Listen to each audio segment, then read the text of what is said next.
Education has been one hot and controversial topic this year, and that will carry over to the legislative session, certainly. A number of bills have already been pre-filed dealing with educational issues, including one to replace the Secretary of Education position with a public board of education. Lawmakers have other concerns over testing, evaluations, and class size, to name a few. And Governor Susana Martinez has said the legislative budget spends too much and prioritizes too little. NMIF correspondent Gwyneth Dolan talks with a special panel about what may happen over these 30 days. Senator Jacob Candelaria, Representative Monica Youngblood, and Education Secretary-designate Hannah Skandera, thank you all so much for being here today. I know it's the week before the session. You're all running around like crazy. You've been in Roswell. It's a hassle to get here, and we really appreciate it. But there is so much education funding in the budget that we'll be talking about in the coming legislative session that we wanted to give some time to it. One of the first things we're looking at is the way the process works for people at home. There are competing versions of how to spend the money we have, and we have to haggle through the details of it. Governor Martinez's education budget includes $2.7 billion for K through 12 education. That's the most in state history, and it's about $100 million more than last year. But just the amount of money isn't, the devil is in the details, as we say. Critics like the teachers' unions and Senate Majority Whip Tim Keller say the governor wants to put more of that money under her control. And we might use terms like above the line and below the line to describe that, because politics is full of jargon. But Democrats say they want more of that money to go under district control. Ms. Skandera, tell us what the governor wants to do here and why. So in the most simple terms, and we'll take the wonk out of it and say this. At the end of the day, you're absolutely correct. The governor is proposing $100 million new dollars, 56% of the new money in our state budget. She's proposing to go to education. But she's also proposing something really important in that. She's saying out of the $2.7 billion, 44% of our state budget goes to K-12. We want 4%, so 4% out of that $2.7 billion to be accountable. We want to know if we're going to invest. We should make targeted investments, and we should have an expectation for our return. We've made a lot of investments in education over our state's history. It's time to expect a higher return on our investment.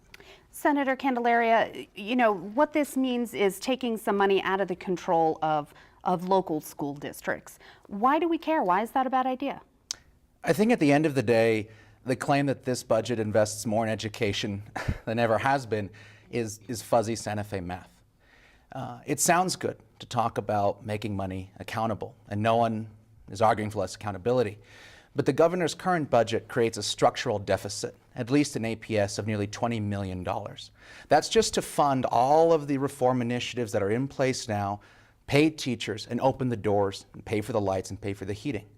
Now, one way we can call putting $142 million under the governor's control is accountability. Another way you can put it is you're allowing the PED and the governor to pick winners and losers among kids. When money flows through our funding formula, it equalizes across the state so that a kid in Jowell, a kid in To'Hajiilee, a kid in Albuquerque's West Side, where I represent, get the same quality education, and it's fair and it's fully funded. You take money out of that system, put it in the control of bureaucrats in Santa Fe, and I feel what you start getting is a system where some kids win because they meet what the PED thinks is a good idea, and you get some kids who lose because they don't get the benefit of that new money. And I don't think that any kid in this state should lose. I don't believe that kids lose. Let me ask Representative Youngblood, you jump in. We want to hear from you. I think based on where we are in terms of a state and our education system, our children are losing, period. We have to do something. We have to take action. And we have to see the results of what we're doing. We cannot continue to throw money and expect a different result without measuring how we are helping our students, how we are advancing our students. But are you saying to school districts, we don't like the way you're doing things? I think what I'm saying is we have a problem. And I think everybody can agree that we have an issue and we have a problem within our education system. There are plenty of reasons why we have those problems. And I think that as a state, we need to talk about our children And we need to see where those dollars should be spent. We need to measure how our children are learning and the best avenue that they will learn in.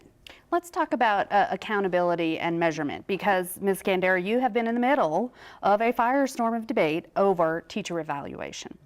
And you know, in a Scholastic survey that I looked at in preparation for today, 85% of teachers said student growth over the course of the academic year should be a factor in how their performance is measured. And the Bill and Melinda Gates Foundation funded a 3-year study called Measures of Effective Teaching. I know you guys have seen it. The report says that student test scores are an important part of teacher evaluation. They also say that student surveys should be used along with a variety of classroom observations. Now, the sticky point here is the Gates Foundation people say they like between 33 and 50% of a teacher's evaluation to come from student test scores. You want 50%. Tell me why you want a higher number. So we had a panel of an advisory committee of teachers, school leaders, parents, folks across our state who helped inform and shape the framework for this teacher evaluation. They actually decided what the percent. They had read the MET, the Gates Foundation study, and you're right, it says somewhere between 33 and 50%, and our state chose 50%, along with actually 10 other states, and I can tell you one of those states was Tennessee, and Tennessee this year had the biggest gains, improvement, we're talking not static test scores, but improvement over time of any state in the nation. They're 2 years ahead of us, and their commissioner, I spoke with him when I said, how'd you get all that improvement for your kids? And he said, number one driver, our new teacher evaluation system. There are states that didn't show that progress, but yes, Tennessee did. Now, parents object to the amount of testing. It's not all parents, but some do say, we don't like that as much as 40% of classroom time can be spent on testing and test prep. Do we need more tests? I think we have a great way of measuring our student achievement today. I want to hit on something a little bit. You talked about fuzzy math a few minutes ago. 40%. Right now, the state mandated assessments, those that are required, take about, and by the way, as of 3 years ago, we've reduced the state mandated assessment by 30%. It used to be about 13 to 14 hours a year out of 1,100 hours, basically in our school year. We've dropped that down to an average of 9 to 10 hours. So we really made a concerted effort to make sure we're measuring, because what gets measured gets done. In any part of life, we know there are assessments throughout our lives, and that's a way of measuring success and achievement and seeing where our strengths and weaknesses are. So I do not believe, it's not about do I like testing, it's about do I believe we should measure our success and champion it and see where we have opportunities to grow. Jacob, yes, I knew you'd have something to say. So you know, I think it was Prime Minister Disraeli of Great Britain who said that there are 3 types of mistruths in this world, and there will always be disagreements about statistics. I've spent a lot of time at schools in my district and with teachers in my district, and the PED has said that I think it's 1% to 2% of time is spent on giving tests. Now, that doesn't take into account that a lot of these assessments are given to kids on a one-on-one basis. So what may be calculated by the PED as a 15-minute test actually has to be multiplied 30 or 35 times as that teacher is going through the year administering that to students. So what they may count as 15 minutes actually is 15 times 30, 15 times 20. To Representative Youngblood's point, I agree. I mean, it breaks my heart when you hear that our state is struggling in these rankings, because that's not the state that I live in. You know, that's not what I want for this state. I grew up here. I came back here after college. But the question of accountability can't trump the notion of good management and solid implementation. And I think coming from a family of small business owners, when you have an accountability system that your workers tell you they don't believe in, they don't trust, they don't value, when there are serious questions about the amount of money you're spending on implementing that, I think that should give pause and ask, is this the right way to go down achieving a proper regime of accountability? I've never heard a single teacher say they don't want to be held accountable for how their kids do or their responsibility to this state. At the same time, I think accountability is one part of the equation. I think investing in teachers is the other part of it.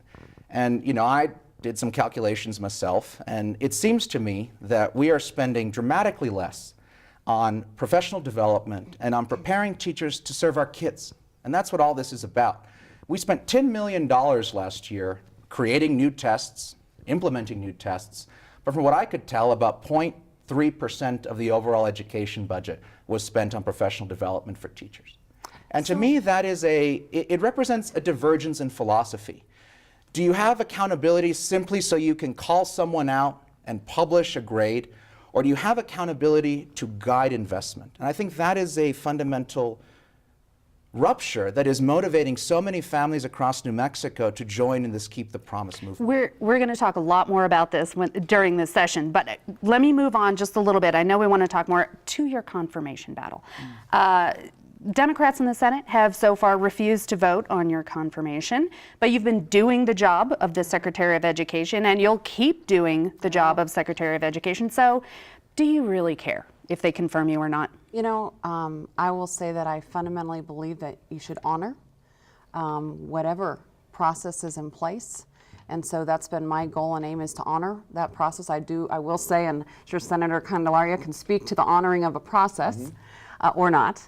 But I would also say that my number one goal and commitment, it's not about a care or not care, but if I have to choose a priority, I'll tell you what, I choose one every day I wake up, and it's about our kids and our state, the possibility and their future. And I will not lose my focus regardless of the circus of a process where we lose maybe an original intent. I think that is not where I'm going to spend my time. Senator Candelaria, you're a Democrat on the powerful Senate Rules Committee. Yes. Which controls this vote. So are you just taking this opportunity to run her through the ringer? You know, I think we disagree, Secretary-designate, on policy, but I will be clear. I believe that the Secretary-designate has shown up, has answered tough questions, and we fundamentally disagree on some issues. But you have come to committee and you have answered those tough questions to the people of this state. I think that we need to have a vote on the floor. And that opinion may not be shared by everybody, but I believe as a Senate, we have a constitutional responsibility to confirm. We should take that vote, and people should vote their conscience and vote up or down. Well, our viewers will hold you all accountable there. Let's talk quickly about the lottery scholarship. This is a big deal that we're looking at because although the overall budget seems to have a little money in it that we can work with, the lottery scholarship is in trouble. And we have to fix it. There are proposals out there to raise the GPA requirement, to only give it to students who really have a financial need as opposed to across the board. Or just to give less money to everyone who qualifies. Representative Youngblood, are you leaning in one direction on how to fix the lottery scholarship? I honestly think that it has to be a combination of things. I think we do need to increase the GPA. I believe in when you raise the bar, people will invest in themselves and making sure that they can reach that. One of the things we see, though, when you raise the GPA is it leaves some minority students in the lurch. How would you account for that? I'm a minority, and so is my daughter, and there are times when we've raised the bar and she's met the challenge. I worked during school full-time, and you know, it's difficult, it's not easy, but when you know that degree is going to, you know, at the end of the day, it's not the shortcuts that get you what you want in life. You know, it's the hard things that you have to overcome. Senator Candelaria, you're working on a proposal still that you told me would try to find a balance between need and merit, but would not raise the GPA. Why? Exactly. I think that an increase in the GPA and an increase in the credit hour requirement disproportionately pushes out minority students from Native American communities and Hispanic communities. I think that finding a bipartisan solution that takes into account means, income, but also merit. I believe that under a certain level, there should be 100% aid based on income. Over that level, give incentives to people to actually increase the award as the GPA goes up. I think that could perhaps be a solution. Thank you for that. We are out of time for this segment, but we're going to talk for a few more minutes, and you'll find those segments on the web.